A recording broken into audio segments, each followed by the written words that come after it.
മോഷണ മുതലുമായി പ്രതി കടന്നത് കാറിൽ CCTV ദൃശ്യങ്ങൾ കേന്ദ്രീകരിച്ച് അന്വേഷണം. തിരുവല്ല മുതൽ തിരുവനന്തപുരം വരെ നൂറുകണക്കിന് CCTV ദൃശ്യങ്ങൾ പോലീസ് പരിശോധിച്ചു. ഒടുവിൽ മോഷ്ടാവിനെ പോലീസ് തിരിച്ചറിഞ്ഞു. തിരുവനന്തപുരം തിരുവല്ലം സ്വദേശി ഉണ്ണി എന്ന ഉണ്ണികൃഷ്ണൻ. ഇയാളുടെ കാർ കണ്ടെത്തുകയായിരുന്നു പിന്നീടുള്ള ഉദ്യമം.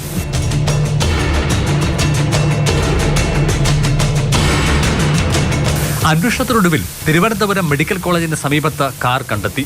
പോലീസ് സംഘം പിന്നാലെ കൂടി ചേസ് ചെയ്ത് പോലീസ് വാഹനം നിർത്തി. പിടിക്കപ്പെടുമെന്ന് ഉറപ്പിച്ച ഉണ്ണികൃഷ്ണൻ വണ്ടി പിന്നിലേക്കെടുത്തു.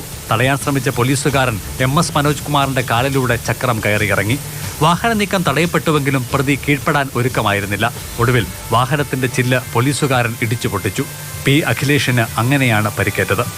30 വർഷമായി വിവിധയിടങ്ങളിൽ ക്ഷേത്രങ്ങൾ കേന്ദ്രീകരിച്ച് മോഷണം നടത്തി വന്ന ആളാണ് പിടിയിലായ ഉണ്ണികൃഷ്ണൻ. 17-ാം തീയതി രാത്രി ഒരു 11:30 മണിയോടുകൂടി കാറിനകത്ത് ഇവൻ ഇവിടെ വന്നിട്ട് കാർ അവിടെ ഒതുക്കിയിട്ടതിന് ശേഷം മതിലിയാടി അമ്പലത്തിൻ്റെ ഗേറ്റ് പൊട്ടിച്ചതിന് ശേഷം നേരെ വന്ന് ശ്രീകോവിലിൻ്റെ ഈ അമ്പലത്തിൻ്റെ ഫ്രണ്ടിലത്തെ പൂട്ട് പൊളിച്ച് അകത്ത് കയറി ഓഫീസ് റൂമിലും ഇതിനകത്തും അതിൻ്റെ അപ്പുറത്തിരുന്ന വിളക്കുകളും 4 ലക്ഷം രൂപയുടെ സാധനങ്ങളാണ് അദ്ദേഹം മോഷ്ടിച്ചത്.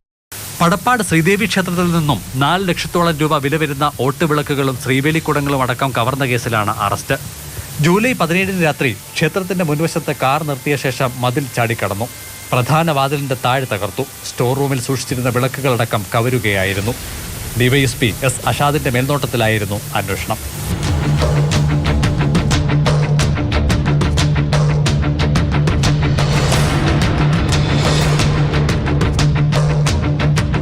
മാതൃഭൂമി ന്യൂസ്, പത്തനംതിട്ട.